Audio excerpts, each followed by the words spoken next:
Olá, tô aqui com a minha camisa de banda, Divs do Pop. Cada um com a camisa de banda de rock que lhe apetece. Essa é a camiseta da minha marca de brigadeiros, que se encerrou, né? E eu vim aqui hoje para falar um pouquinho sobre a minha trajetória, porque quem vê corre, não, quem vê close não vê corre. Então resolvi contar um pouquinho aqui dos corres da vida, né? Eu sou a Bárbara, sou uma mulher de 33 anos, 32. Meu Deus, não sei mais minha idade, 32. Vou fazer 33 mês que vem. E eu estudei, vou começar bem do fundo do baú mesmo, trajetória.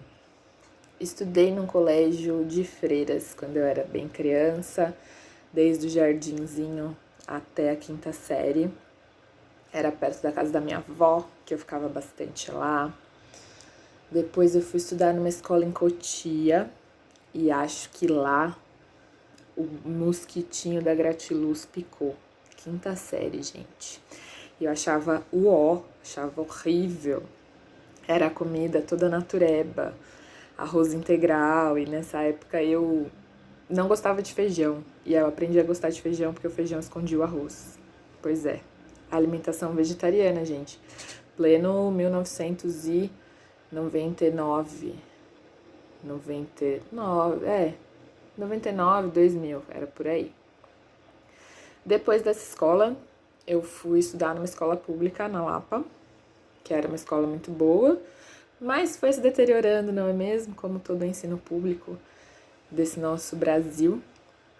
E foi muito importante, essas mudanças de escola foram muito importantes, acho, na construção do meu ser, né? Eu acho a base muito importante sempre, a educação é muito importante sempre. Eu fui muito privilegiada de ter estudado os primeiros anos, né, escolares numa escola particular, porque isso me deu uma base muito boa para eu ter facilidade com outras coisas mais à frente, né? E aí, desde a sétima série, eu estudei em escola pública. No colegial, no terceiro colegial, eu comecei a fazer cursinho e queria fazer medicina, né? Porque é isso, né, gente? A gente escolhe o quê?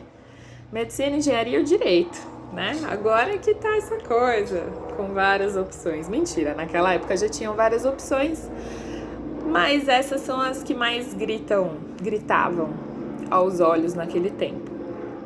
E aí passou um helicóptero aqui. E aí comecei a fazer cursinho nessa época, fazia junto com a escola e me ferrei, né? Porque eu vi que eu não sabia nada, porque a escola pública era muito fácil, tinha muita facilidade, não precisava estudar. Eu assistia a aula, fazia a prova e tava beleza.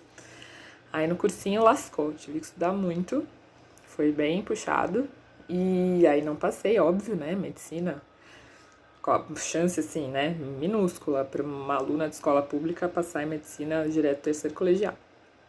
Aí fiz cursinho mais um ano, tudo isso com boas bolsas de estudo. E aí nesse ano eu fiquei meio assim já pensando se eu faria mesmo medicina, porque eu gostava da parte de ortopedia. Aí comecei a pensar na fisioterapia, porque tinha a ver, né? Ia a ver com o corpo, e eu já tava assim, acho que eu não vou ter esse ânimo de ficar aqui 5 anos no cursinho para passar na faculdade de medicina. Imagina chegar lá, dar tilt, não é isso que eu quero, ferrou, né? Aí prestei fisioterapia. E aí prestei nas públicas, prestei algumas particulares, eu passei logo, tem alguns vestibulares particulares que são antes, né? Então eu tinha passado numa faculdade particular, mas eu não ia conseguir pagar. E aí foram as públicas, ProUni. E teve, um dilema que eu acho muito bom, que nesse ano começou a ter vestibular no Mackenzie. No ano que eu prestei vestibular, começou a ter a faculdade de fisioterapia no Mackenzie. E a prova, um dos dias, era no mesmo dia da Unifesp. E eu até pensei em não fazer a Unifesp para fazer o Mackenzie, porque o Mackenzie era, com certeza ia passar, porque era tipo 0,8 por vaga, era tipo, tinha mais vagas que inscritos. Mas, né, o bichinho da intuição falou, menina, para de ser doida, vai prestar Unifesp. Que na época não era essa coisa que é hoje, que é pelo Enem, né? Então tinha o vestibular próprio e era muito difícil a prova da Unifesp. Eu saí da prova, tipo, impossível, né? E tinha tudo escrito, tinha tipo matemática escrita, enfim, saí meio desiludida. E no fim das contas foi onde passei. Passei na Unifesp, da Baixada Santista, que era o segundo ano de curso de fisioterapia. E um amigo que me falou, o resultado saiu até um dia antes e eu falei, nossa, mas amanhã que sai? Ele, não, Bas, adiantou, saiu hoje. Eu, que legal, passei, liguei pra minha mãe, choradeira, aquelas coisas, né? E uma coisa engraçada, né? Eu passei por cota, né? Nessa primeira chamada da Unifesp, passei por cota. E depois eu tava já lá na aula, já tinha começado as aulas, me ligaram. Da Unifesp, aqui você passou? Eu falei, eu sei que eu passei, tô aqui, né? Tô na aula. Não, é que você passou pelo Sistema Universal. Eu falei, nossa, passei 2 vezes, né, na faculdade, que beleza. E eu perguntei a diferença e aí eles disseram que naquela época, estando com cotas, eu teria uma certa bolsa que no Sistema Universal não teria e que me ajudou muito. Depois essa bolsa não existiu mais, enfim, aquela coisa, né? E aí fui morar em Santos. Em maio, até maio eu fazia bate e volta, ia de São Paulo para Santos todos os dias. E aí comecei a morar em Santos e amei aquela cidade, uma cidade ótima, adoro aquela cidade. Muito boa, estar na praia, estar próximo do mar é maravilhoso. Fiz amizades maravilhosas que tenho até hoje na minha vida, sou muito feliz por isso. E eu já fui querendo essa parte de fisioterapia esportiva, coisa de movimento, tudo mais. A fisioterapia tem muitas áreas, eu já até citei lá no Barbara Fox as áreas da fisioterapia, são tipo 15 áreas possíveis. Mas eu já tinha a minha ideia na cabeça. Até fiquei balançada com algumas outras, mas no fim das contas segui no que eu já gostava. Aí acaba a faculdade e agora, né? O que a gente faz? Fazer pós-graduação, né? Porque a gente sai da faculdade sabendo tudo e não sabendo nada. Porque você faz um pouquinho de tudo ali rapidinho no estágio do último ano. A faculdade era integral, então não dava para trabalhar, então estágio foi só no último ano. E aí, a maioria das pessoas faz pós-graduação em seguida, especialização. Eu queria muito fazer a especialização do CET, do Centro Olímpico, que é da Unifesp também, trabalha direto com atletas e tudo mais. Eu havia feito estágio lá, tinha adorado, fiz estágio normal, fiz estágio de férias, estava sempre lá, adorava. E só que eram 10 vagas só. E aí eu não passei. Eu fiquei em 14º. Dói, né? Dói ficar perto. Mas, por via das dúvidas, eu tinha prestado a Santa Casa também.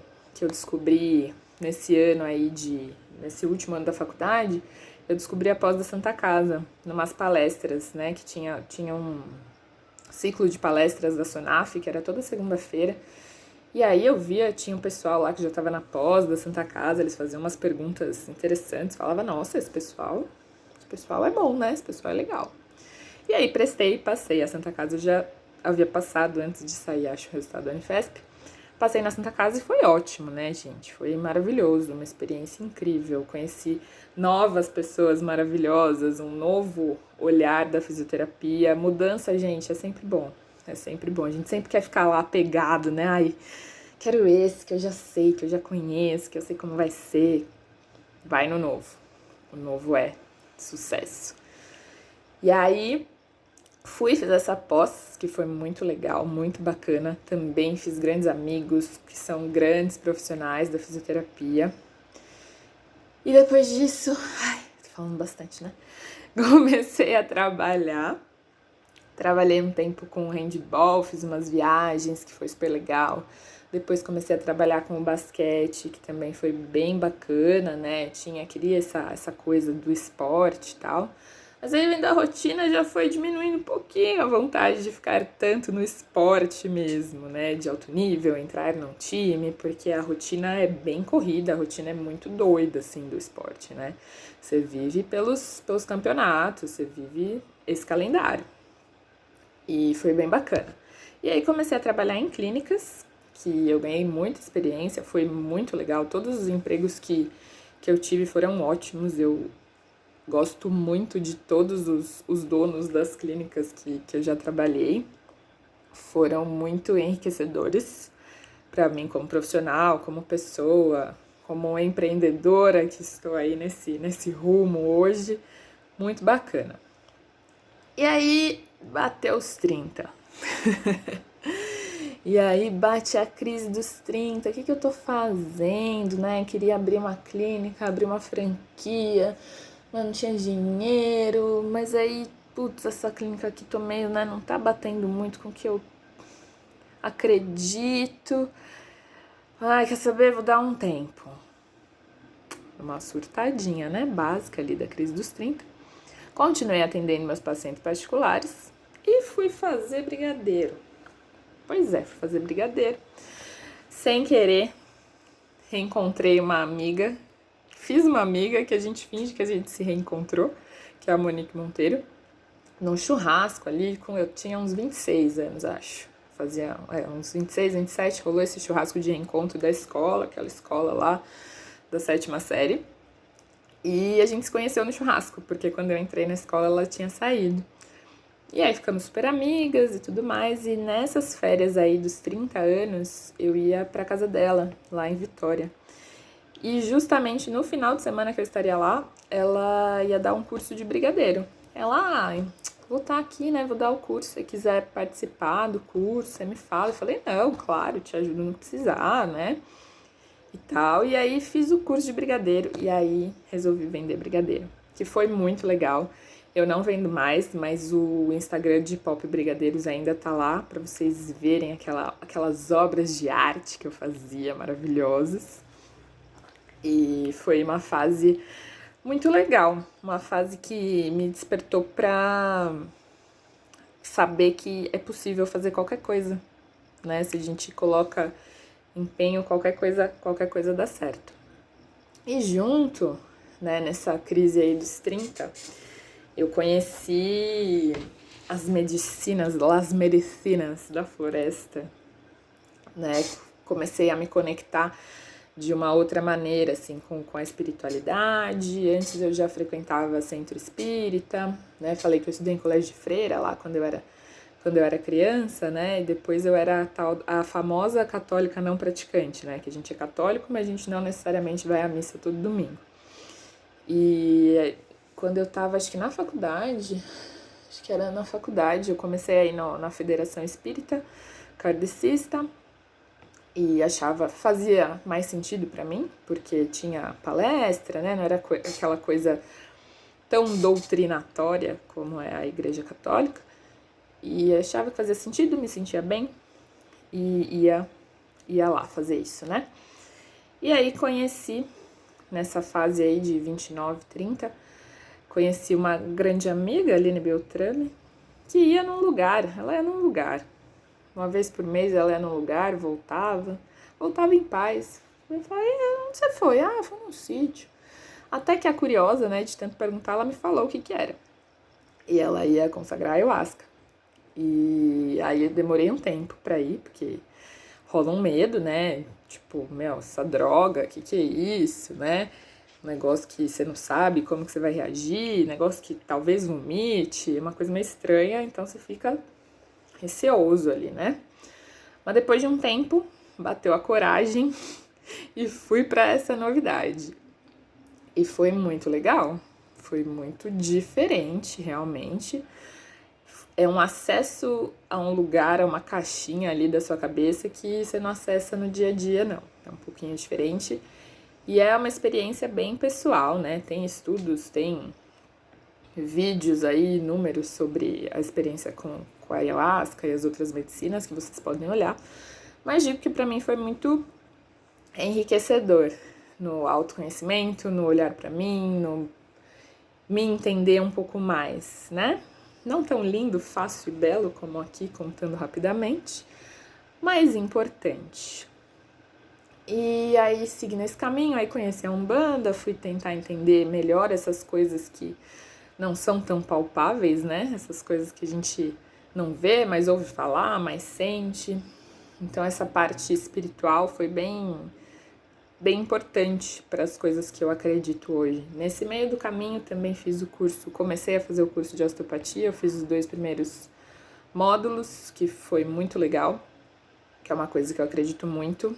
Tem entrevista aqui com a Ana Caterina, que é a osteopata, fisioterapeuta, que eu me consulto falando um pouco mais sobre isso. Algumas coisas eu consigo usar no meu dia a dia, né, de atendimentos, então é muito, muito legal. E tem a ver com essa questão da autocura, né, do nosso corpo conseguir se curar e conseguir resolver, e de que todas essas terapias, todos esses profissionais são instrumentos de auxílio nesse processo do corpo se recuperar.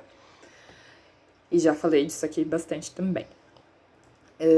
Estava aqui nos processos, né, processos espirituais.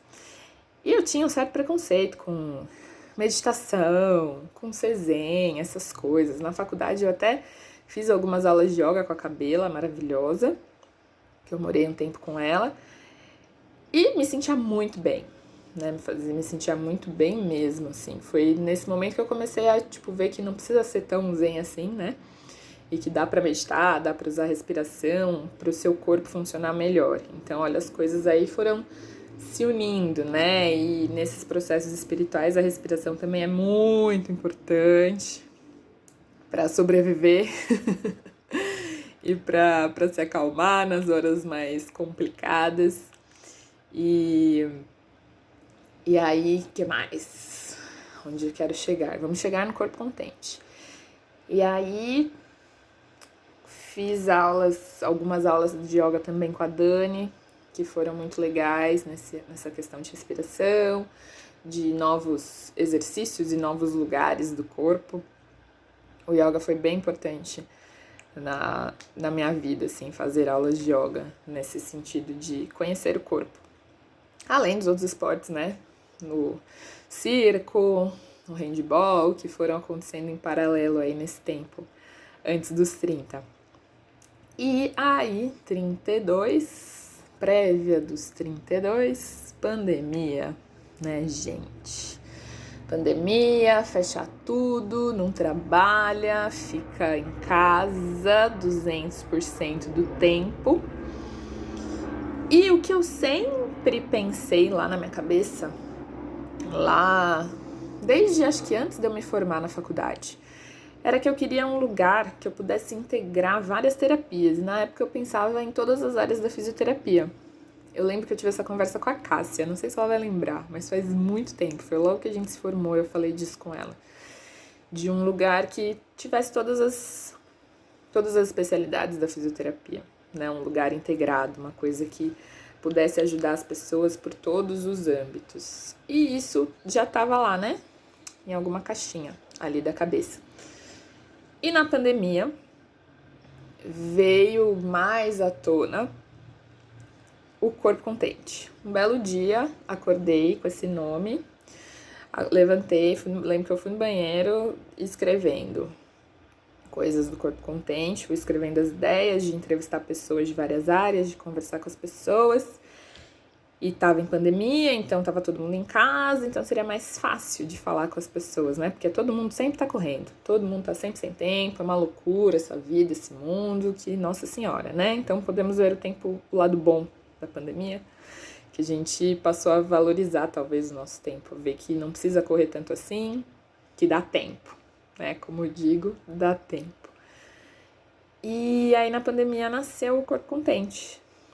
E foi bem assim nessa época que, sim, abril, maio, foi quando veio a ideia e eu só fui. Comecei a falar com as pessoas, a conversar, e tem muito mais coisa dentro desse Corpo Contente, gente, é gigante.